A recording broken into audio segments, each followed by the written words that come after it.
ആലോചന വന്നു. Okay, big boss കഴിഞ്ഞിട്ട് നോക്കാം എന്നൊരു വാക്ക് ഞാൻ കൊടുത്തു. That's it. എങ്ങനെ ഇരിക്കണം ഇപ്പം എങ്ങനെ ഇരിക്കണമെന്നല്ലാതെ എന്താ പറയുക അല്ലേ? ജാസ്മിൻ ജാഫർ ഇന്ന് ബിഗ് ബോസ് ഹൗസിൽ നോറയോട് ജയിലിനകത്ത് പറഞ്ഞിട്ടുള്ള ഡയലോഗാണ്. അതിൻ്റെ ഒരു പോർഷനാണ് നിങ്ങൾ ഫസ്റ്റ് കേട്ടത്. അതിൻ്റെ ചെറിയൊരു പോർഷൻ ബിഗ് ബോസ് എഡിറ്റ് ചെയ്തിട്ട് ബിഗ് ബോസ് സ്വന്തം മുല്ലപ്പൂവിൻ്റെ സ്വന്തം ബിഗ് ബോസ് എഡിറ്റ് ചെയ്തിട്ട് എപ്പിസോഡിലൂടെ കുറച്ചേ കാണിച്ചുള്ളൂ. അതായത് പുറത്ത് ഞാൻ കമ്മിറ്റഡ് ആണോ അല്ലയോ എന്നുള്ളെങ്കിൽ കൂടി, ഇനിയിപ്പം പുറത്ത് കമ്മിറ്റഡ് ആണെങ്കിലോ അല്ലെങ്കിൽ ഇതിനുള്ളിൽ ചെന്ന് കഴിഞ്ഞാൽ ചിലപ്പോൾ എനിക്കിഷ്ടം തോന്നാം എന്നൊരു ഭാഗം മാത്രം അല്ലെങ്കിൽ പറഞ്ഞതിന് വെച്ച് ചെറിയൊരു ഭാഗം മാത്രം എഡിറ്റ് ചെയ്തിട്ട് ബിഗ് ബോസ് അവിടെ ഇട്ടു. യഥാർത്ഥത്തിലുണ്ടായ സംഭവം എന്ന് വെച്ചാൽ നോറ രണ്ടുപേരും കൂടി അവിടെ നിന്ന് ഡിസ്കസ് ചെയ്യാണ്. ഈ കമ്മിറ്റഡ് ആണെന്ന് പറഞ്ഞിട്ട് കാര്യങ്ങൾ ഡിസ്കസ് ചെയ്യാണ്. ഗബ്രീനെ ഫോക്കസ് ചെയ്ത് കാണിക്കുന്നുണ്ട് ലൈവിൽ. ഈ സമയത്ത് ജാസ്മിൻ ജാഫർ പറഞ്ഞ വർത്താനാണ്, ഞങ്ങളുടെ വിവാഹം കല്യാണം എന്ന് പറഞ്ഞ സംഭവം ബിഗ് ബോസിന് ഇറങ്ങി വന്നിട്ട് ആലോചിക്കാമെന്ന്. അതായത് ഒന്നുമില്ലാന്ന്. ജാസ്മിൻ ജാഫർ ഒന്നും മനസ്സ് കണ്ടിട്ടില്ല. അഫ്സൽ പൊട്ടനാണോ അതോ ഇനി എന്താ അഫ്സലിനെ പറയുക എന്നുള്ളത് അറിയില്ല. രക്ഷപ്പെട്ട മോനെ, ഞാൻ സീരിയസ് ആയിട്ട് അവൻ രക്ഷപ്പെട്ടല്ലോ, ഭാഗ്യം. പക്ഷേ ജാസ്മിനൊന്നും പ്രശ്നമില്ല. ആ രക്ഷപ്പെടൽ എന്ന് പറഞ്ഞു കഴിഞ്ഞാൽ ജാസ്മിനെ സംബന്ധിച്ച് ഒരു അനുഗ്രഹമാണ്. കാരണം ജാസ്മിൻ ജാഫറിന് ഇതുപോലെ നടക്കണം, അതാണ് വേണ്ടത്. കഷ്ടം തോന്നിപ്പോവുക കേട്ടോ, വളരെയധികം കഷ്ടം തോന്നിപ്പോവുക. അതായത് പുറത്തുനിന്ന് കമ്മിറ്റഡ് ആയിട്ടൊരു ചെറുപ്പക്കാരൻ ഓൾറെഡി ഉണ്ട് എന്നുള്ള സംഭവം, കമ്മിറ്റഡ് വീട്ടുകാരെല്ലാവരും തീരുമാനിച്ച് കല്യാണം ഉറപ്പിച്ചിട്ടുള്ളൊരു വ്യക്തി ഉണ്ടായിട്ട് അതിൻ്റെ ഉള്ളിൽ ചെന്നിട്ട് ഒന്നും കൂടി തൊലിവെളുപ്പറില്ല. സ്ഥാനി മറ്റതാണ് അവൻ ഗബ്രി. അതിനേക്കാളൊക്കെ എത്രയോ സ്റ്റൈലും ഡ്രസ്സുണ്ട് അഫ്സലിനെ കാണാൻ. സ്റ്റൈലാണ് ഇവരൊക്കെ മാനദണ്ഡമെങ്കിൽ അതഞ്ഞ് വേറെ വല്ലതും കണ്ടിട്ടാണോ എന്നറിയില്ല. പറഞ്ഞു പോവുകയാണ് സുഹൃത്തുക്കളെ. സീരിയസ് ആയിട്ട് നമുക്ക് പറയാൻ ആഗ്രഹം ഉണ്ടായിട്ടില്ല.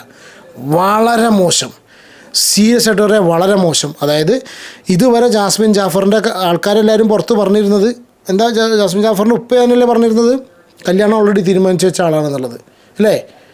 ആ വീട്ടുകാരുടെ പേരും കാര്യങ്ങളും ഇതിൽ പറയുന്നില്ലായിരുന്നു. വിളയിനെ വിളിച്ചതിൻ്റെ എൻ്റെ പേര് വിളിച്ച് പറഞ്ഞു. ചെറുപ്പക്കാരനെ പുറത്ത് സമൂഹത്തിൽ മാനം കെടുത്തി, അവന് തൊലി ഉരിയിച്ച് കളഞ്ഞു. അവസാനം അവൻ തന്നെ പുറത്ത് വന്നിരുന്നിട്ട് ഈ ഒരു പോസ്റ്റ് ഇടേണ്ട സിറ്റുവേഷൻ വന്നു. അവന് തുറന്ന് പറയേണ്ടി വന്നു അല്ലേ?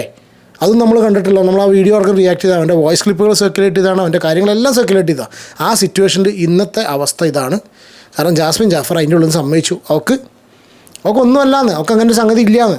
അവളതാണ് അതിൻ്റെ ഉള്ളിൽ പറയുന്നത്. അതിൻ്റെ ഉള്ളിലുള്ള ആൾക്കാരോടും സമൂഹത്തിനോടും വിളിച്ച് പറയുന്നത്, പുറത്തുള്ള ആൾക്കാരോടും വിളിച്ച് പറയുന്നത് ഇങ്ങനൊരു വ്യക്തി ഇല്ലയെന്ന്. പ്രത്യേകിച്ച് ഇവിടുന്ന് സീക്രട്ട് ഏജൻറ്റ് പോയിട്ട് ഈ അഫ്സലിൻ്റെ കാര്യങ്ങൾ ഫുള്ള് പറഞ്ഞിട്ടുണ്ട്. അപ്പോൾ സ്വാഭാവികമായിട്ടും ജാസ്മിൻ ജാഫർ സംഗതിയോട് വിളവത്തിയാണ്. ഇവൾക്ക് എന്താ മനസ്സിലായത് അറിയാം, ഈ സായി ഒന്ന് പറഞ്ഞ സംഗതികളിൽ നിന്ന് ഇവൾ മനസ്സിലാക്കിയിട്ടുണ്ട് സംഗതി പുറത്തുനിന്ന് പൊട്ടിയിട്ടുന്നുള്ളത്. ഒന്നുകിൽ സംഭവം പുറത്തുനിന്ന് പൊട്ടി, അല്ലെങ്കിൽ അഫ്സലിന് അവൾ 10 പൈസയ്ക്ക് ഇത്രയും വില കൊടുത്തിട്ടുള്ളൂ. ഇനി അഫ്സൽ അങ്ങോട്ട് പോയാലും ഒക്കെ പ്രശ്നമില്ല, ഇവിടുന്ന് ഇറങ്ങണോടുകൂടി അവൾക്ക് അധികം ഫെയിം ഉണ്ടാവും നോക്കുന്ന ആളോട് നന്നായിട്ട് അറിയാം.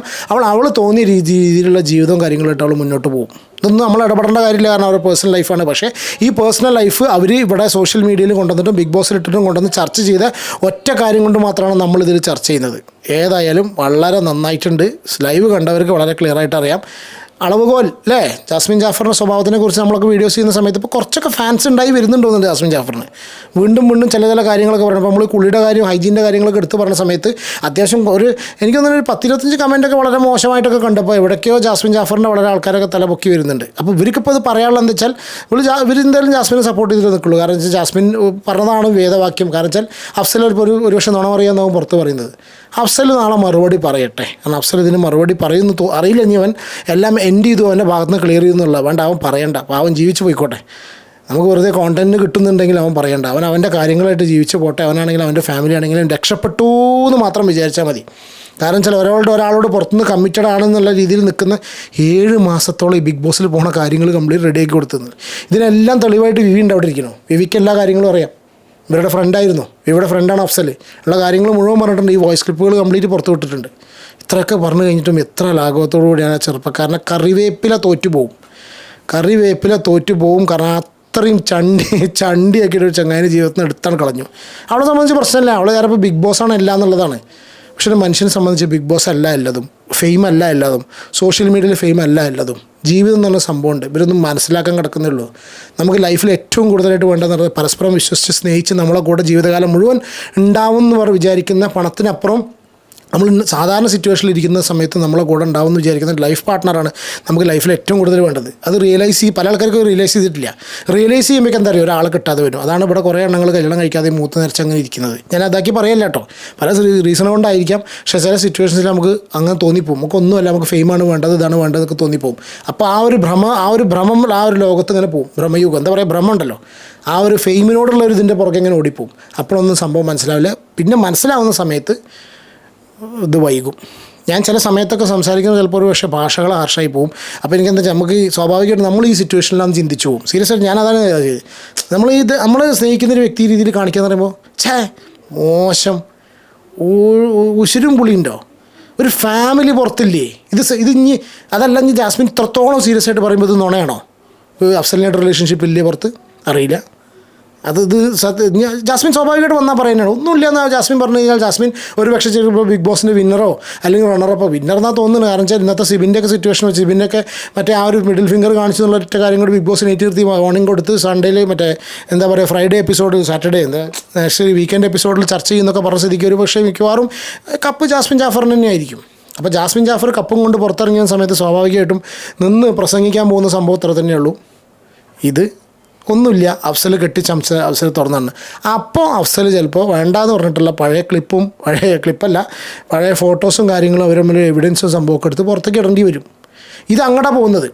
ജാസ്മിൻ ജാഫർ ഈ കോലത്തിൽ അതിനുള്ളിൽ നിന്നൊരു ഡയലോഗ് അടിച്ച് മുന്നോട്ട് പോകുന്ന ഓരോ ദിവസവും അവർ ചെയ്യുന്ന ഓരോ സ്റ്റേറ്റ്മെൻറ്റ്സും ഇതൊക്കെ പുറത്ത് ഇത്രയധികം പ്രശ്നങ്ങൾ ഉണ്ടായിക്കൊണ്ടിരിക്കുകയാണ്. കാരണം വെച്ചാൽ എന്നെപ്പോലുള്ള നമ്മളെപ്പോലുള്ള കോണ്ടൻറ്റ് ക്രിയേറ്റ് ചെയ്യുന്ന അതുപോലെ ഇതുപോലുള്ള റിലേഷൻഷിപ്സ് നടന്നിട്ട് സ്ത്രീകളും പുരുഷന്മാരാരാണെങ്കിലും ഇത് ചതിക്കരുതെന്ന് നമ്മുടെ ലൈഫ് പാർട്ട്ണറിനോട് അല്ലെങ്കിൽ നമ്മൾ സ്നേഹിക്കുന്ന വുഡ് ബി ഫിയാൻസിനോട് ലോയലായിട്ട് ചിന്തിക്കുന്ന ഏതൊരു വ്യക്തി മനസ്സിലാഗ്രഹിക്കുന്ന ഒരു കാര്യമാണ്. ഏതൊരു വ്യക്തി ഇതിനെ സപ്പോർട്ട് ചെയ്യും, ഏതൊരു വ്യക്തി ഇതിനെതിരെ വോയിസ് ഔട്ട് ചെയ്യും, സംസാരിക്കും, കമൻറ്റ് ചെയ്യും, സോഷ്യൽ മീഡിയയിലുള്ള കാര്യങ്ങൾ സംസാരിക്കും, ട്രോൾ പേജസ് ഉണ്ടാക്കും, പല ട്രോൾ വീഡിയോസ് ഉണ്ടാക്കും, പല കാര്യങ്ങളും ഉണ്ടാക്കും, സ്റ്റേറ്റ്മെൻറ്റ് പോസ്റ്റ് ഇടും, എല്ലാം ഇടും. എന്താ വെച്ചാൽ ഇതുപോലുള്ള റിലേഷൻഷിപ്സ് ചെയ്തിട്ട് പറ്റിച്ച് നടക്കുന്ന മറ്റേ പൊട്ടന്മാരായിട്ടുള്ള പാർട്ട്ണർമാരെ വഞ്ചിച്ചിട്ട് ഫെയിമിൻ്റെ പുറകെ പോകുന്ന സ്ത്രീകളാണെങ്കിലും പുരുഷന്മാരാണെങ്കിലും ഇവർക്കൊക്കെ ബാധകമാണത്. അപ്പോൾ സ്വാഭാവികമായിട്ട് ചർച്ച ചെയ്യും. അപ്പോൾ ചർച്ച ചെയ്യുന്ന സമയത്ത് പുറത്തിറങ്ങുമ്പോൾ പറയാലോ, നിങ്ങൾ പറഞ്ഞുകൊണ്ടാണ് ഞങ്ങൾ തമ്മിൽ യാതൊരു വസ്തുവില്ല എന്നുള്ള സംഭവം സിമ്പിളായിട്ട് പറഞ്ഞു ഒഴിവാക്കാവുന്ന സംഗതി മാത്രമേ ഉള്ളൂ എന്നുള്ളതാണ് ജാസ്മിൻ ജാഫർ വിചാരിക്കുന്നത് എനിക്ക് തോന്നുന്നത്. Really bad. ലൈവിൽ നടന്ന സംഭവമാണ്, ജയിലിനുള്ളിൽ നടന്നതാണ്. ഇനി എന്തൊക്കെയാണ് റിവീൽ ചെയ്യാൻ പോകുന്നതെന്ന് അറിയില്ല. ഞാൻ ഈ ഒരു സ്റ്റേറ്റ്മെൻറ്റ് കണ്ട സമയത്ത് ജസ്റ്റ് ഇതൊന്ന് റിയാക്ട് ചെയ്യണം തോന്നി. സീരിയസ്ലി ഇനിയും ജാസ്മിൻ ജാഫറിനെ സപ്പോർട്ട് ചെയ്തിട്ട് എന്നെ പോലുള്ള ജാസ്മിനെ ഒരാൾ പോലും നിങ്ങൾ നോക്കി നോക്കൂ, സോഷ്യൽ മീഡിയയിൽ ഒരു ഒറ്റ കോണ്ടൻറ്റ് ക്രിയേറ്ററെങ്കിലും ജാസ്മിൻ ജാഫറിനെ സപ്പോർട്ട് ചെയ്ത് പറയുന്നുണ്ടോ? കമൻറ്റ് ചെയ്യുന്നവരോടാണ് ചോദിക്കുന്നത്. നിങ്ങൾ കാണിച്ചൊരു വീഡിയോ ജാസ്മിൻ ജാഫർ ചെയ്തത് ശരിയാണെന്ന് സപ്പോർട്ട് ചെയ്ത് സംസാരിക്കുന്ന ഏതെങ്കിലും ഒരു വ്യക്തിനെ കാണുകയാണെങ്കിൽ അപ്പോൾ നമ്മൾ പറയുന്നത് ചെയ്യാം. ഇല്ല, ഇന്ന് ആരും ഇല്ല. അങ്ങനെ ആക്കി മാറ്റിക്കഴിഞ്ഞു. കാരണം 35 ദിവസം കൊണ്ട് അങ്ങനെ ആക്കി. ഇത് 100 ദിവസം കൂടി അവിടെ നിന്നിട്ട് വിറ്റ് രണ്ടും കൂടി നിൽക്കുകയാണെന്നുണ്ടെങ്കിൽ എന്തൊക്കെ കോപ്പറായെന്ന് അവിടെ കാണിക്കുന്നത്. അല്ല, അവൾക്ക് കാണിക്കാം, കാരണം അവൾ പറഞ്ഞല്ലോ ഇവനായിട്ടൊന്നുമില്ല ബിഗ് ബോസ്. ജസ്റ്റ് അങ്ങനെ ഉറപ്പിച്ചു വെച്ചു അല്ലേ, ബിഗ് ബോസ് കഴിഞ്ഞ് ഇറങ്ങിയതിന് ശേഷം നീ ചിന്തിക്കാം. അപ്പം അപ്പം തീരുമാനിക്കാമെന്നാണ് ആലോചിച്ചിരിക്കുന്നതെന്ന്. കഷ്ടം. ജാസ്മിൻ ജാഫർ ഫാൻസ് ക്ലബ്ബ് ചിന്തിക്കൂ, നിങ്ങൾ സീരിയസ് ആയി ചിന്തിക്കൂ. തെറി പറയണമെങ്കിൽ തെറി പറയൂ, ഓൾവേസ് വെൽക്കം. പക്ഷേ നമ്മൾ പറയാനുള്ള കാര്യങ്ങൾ എന്ത് വന്നാലും പറയും, അതിൽ യാതൊരു സംശയമില്ല. നാളെ അഫ്സലിന് മിക്കവാറും അഫ്സൽ മറുപടി പറയേണ്ടെന്നാണ് എൻ്റെ ഒരു അഭിപ്രായം. അഫ്സലിക്ക് ഇപ്പോൾ ഒന്നും പറയാൻ നിൽക്കേണ്ട, അവളെ ഇറങ്ങി വന്നിട്ട് ഇതിൻ്റെ ബാക്കി മറുപടി പറയട്ടെ, അപ്പോൾ ചിന്തിച്ചാൽ മതി.